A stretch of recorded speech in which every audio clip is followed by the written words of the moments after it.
Hey book lovers, Victoria here and you're watching My Books Are Me, and because it is the end of another quarter, I'm back with another quarterly wrap up, and this one is a little bit more impressive than 3 books in 3 months. This is actually 7 books in 3 months, which is so exciting. I'm by no means anywhere closer to accomplishing my reading goal because I think I'm like 9 or 10 books behind still, but it doesn't matter. Baby steps, we're getting there. So I read some really great books this month. I reread quite a few, but actually a good chunk of them are rereads, but it's all right. Rereading's fine. It still counts.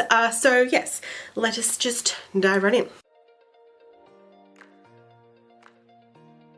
So the first book is What I Like About Me by Jenna Geeham. I think that's how you say her name. Oh my god, I feel bad. Sorry, Jenna. If anyone doesn't know, Jenna she's an Australian author. This is her debut novel. She used to work for BuzzFeed. She does freelance work talking about pop culture, and she's awesome. If you don't follow her on Twitter, you really do. If you don't follow her on Twitter, you really should.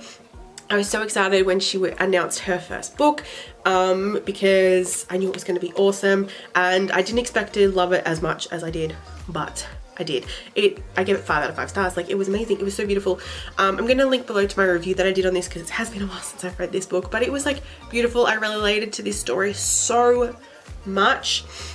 Here lies Macy Martin, dead from embarrassment, age 16. The last thing Macy Martin thought she'd be doing this summer is entering a beauty pageant, not when she spent most of her life hiding her body from everyone. Not when her dad is AWOL for Christmas and her best friend starts going out with the boy she's always loved, but Macy's got something to prove and she's not going to let anything or anyone, including herself, hold her back. It's an Australian book with Australian characters. It's set in Australia, which I friggin' love, where we have Maisie and her family go away at Christmas time to spend time with her mum's best friend's family. They've done that every single year, so she's grown up with like her mum's BFF's friends, so they're friends. They always have so much fun when they get together. Maisie brings her along her friend Anna, her like best friend that she's grown up with, but they only see each other like around the holidays, is Sebastian. She's kind of been in love with him for like ever. He has always brought along his friend Beamer, who's a little bit annoying, but they just get along anyway. So over the course of this holiday, she notices that her parents are drifting apart. She's freaking out that they're gonna get a divorce. She notices that Sebastian and Anna are getting really close, and you know, Macy's a little bit hurt because Anna knows just what Sebastian means to her. She's dealing with the fact that Beamer is super annoying. She meets some new friends that are kind of like, not necessarily a bunch of outcasts, but kind of that style, similar thing, like people who are a little bit, not necessarily loners, but just a bit different. Maisie is like, well, what you would call plus size, so she's not always been confident in her body. She's kind of, you know, like Anna doesn't really understand why it takes her so long to find clothes that she's comfortable in, why she doesn't wear like a nice bikini or a nice bathing suit, like because she's not confident. She decides to enter in the beauty pageant that is held every single year at this holiday location, and her new friends kind of help her out and give her a bit of confidence, and she knows that she's doing this for herself. She doesn't think she's going to win, but she just has a lot of fun with it and really comes into herself and finds herself over this summer, and there's a little bit of romance on the side, which was so bloody cute. So freaking relatable, this book. Please go and read my review for this because I did not do it justice in this little description, but it's just so freaking beautiful. Jenna is amazing. I cannot wait to read what she writes next. It was just so flipping good, so good. So then I got into my little reread stage because coming off the back of this book, I was like, yes, let's get into reading. And one thing I find really helpful when I am stuck in a bit of a reading slump is to reread books that I love and I finish really quickly, which is what I did. I reread, because of him, Something Real and Falling for Him by Jessica Rowe, the first 3 books in the Fortunate series. I love this series so much. It's a companion novel series. The first book I have reread like 4 times now, maybe 5. I just can't get enough of it. I'm not going to go into too much detail about these books. I gave them all 4 out of 5 stars. Please go and read my reviews on them because, as I said, it's been a while since I've read them, but I really like these characters, and the books are just so quick. The books are just really quick and easy reads for me. Someone who just loves contemporary and romance books. These are like some of my favorites. I definitely recommend reading them. I then finally continued on with the next book in the series in the hopes that I'd actually then continue with, like, finish like the final 2 books. I still haven't done that, but I did read the next one, so I have, like, I'm getting there. And that was Something True. I gave this one only 3.5 out of 5 stars. I can't remember what was wrong with this one. I only gave this one 3.5 out of 5 stars because, so if you don't know, the thing with what Jessica did with this series, she alternates not only between characters, but like a full-length novel and a more novelette.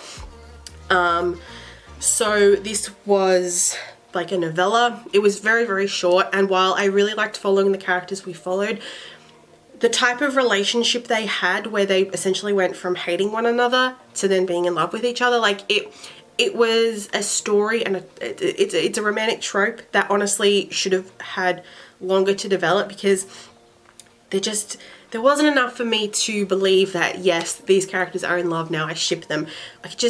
I liked the story, but it needed to be longer, it needed to be more developed, which I was really disappointed about, that it just wasn't as good as I'd hoped it would be, considering one of the main characters, Ibby, we'd been following her since the very first book, and she was a really, really fun and interesting and wacky character.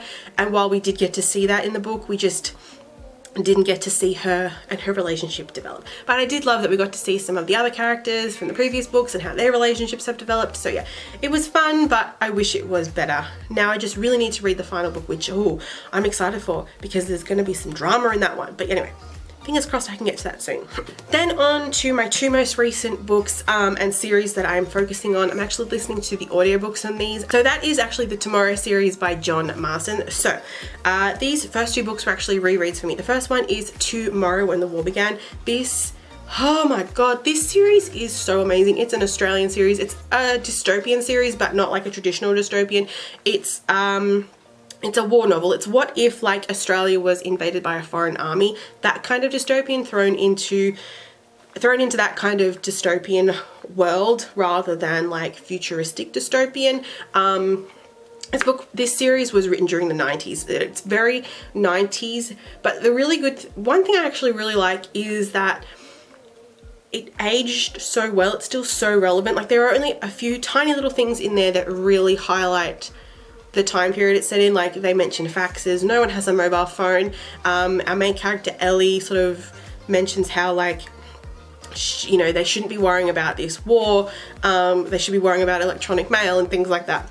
But otherwise, this series could be set anytime. It's so good. We spend 5 friends who, during the school holidays, right before going back to school for their final year, I think it is, they decide to go off camping instead of spending the day at their local show in town. So they decide to go bush for a couple of days into this place called Hell. It's like up in a mountain and down in a little valley. They have so much fun. It's like the best camping trip they've ever had. It sort of solidified all their friendships a little bit more. They then return home after the weekend and find that their houses are empty, the power's been turned off, the phones have been cut, animals are dead, and there is literally no sign of life. They explore all of their houses, working from the rural properties all the way into town, and they discover that everyone is being held hostage at the showgrounds because while they were away, a foreign army invaded Australia and is using the small portside town next to them and their little rural town to kind of infiltrate and sneak up, I suppose, on the population. So this series as a whole follows this invasion and how their lives are changed by it. This first book explores them discovering that and starting to like fight back, think like guerrilla soldiers, and try to make a bit of an impact and fight back and tell this foreign army that no, you can't take our land, you can't take our families.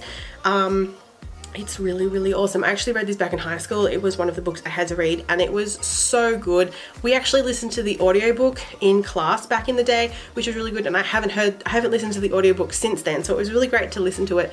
The narrator of the audiobook is really, really nice. She gives a really great voice to our narrator, Ellie, our main character, Ellie, plus really good voices for all the other characters. Our narrator of the audiobook really like put effort into making sure all of their voices were so unique and fit their personalities. It's so, so good. So I gave this 4.5 out of 5 stars. If you are an Australian who has not read this series yet, get on it please, because it is awesome. And then obviously I followed it up with book 2, which is The Dead of the Night. I gave this one 4 out of 5 stars. This one, explores more of the relationships between all our characters, because they've been bushed for a couple of months now. They've had to say goodbye to 2 of their friends, they've gained another friend, and it's sort of looking at how this new era that they're in is taking a toll on their relationships and how their relationships have strengthened or changed. They end up meeting some other guerrilla soldiers people called Harvey's Heroes, which is absolutely infuriating. I forgot all about these characters. They are like stupid and just think they're top shit, but they have done nothing of worth or value in this struggle. Yeah, it's following like the changing relationships and the changing dynamics of their group, and how they really won't be the same ever again, and how they're trying to adapt to that. It's still got quite a bit of action in it, but this is very much more like a personal relationship insight kind of book, which I really loved. I actually scrolled through some of the reviews on Goodreads when I finished this, and I was surprised that a lot of people didn't like that this book didn't have any action, but it was kind of, you got further inside the minds of these characters, which I really, really loved, and it's really set up the next book, which I have also read, which I did read back in the day, so it will be another reread for me. But I'm so excited to continue on because these characters are so relatable. Like, obviously I'm an Australian. Obviously I'm in Australia. Blah. So obviously being in Australia and reading a book that is set in Australia, an epic series that is set in Australia, that is set in a location that I can totally picture myself in, that I can connect to all of these characters, that I know people like these characters. Like, it is crazy at how much you can connect with these people, with the characters in this book, and it was so good just to listen to this one. So yeah, I'm going to continue listening to this series. So hopefully my next wrap up will include the rest of the series, because it is such a fantastic Australian series. And as I said, it might have been written in the 90s, but it's still so relevant to today. It is still something that you could totally like be like, what if that happened?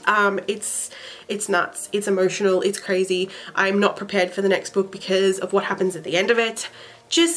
But I'm actually really excited to continue on with the rest of the series, hopefully finally finish it, and then read the spin-off series called the Ellie Chronicles, which I never got to, obviously I've never read before.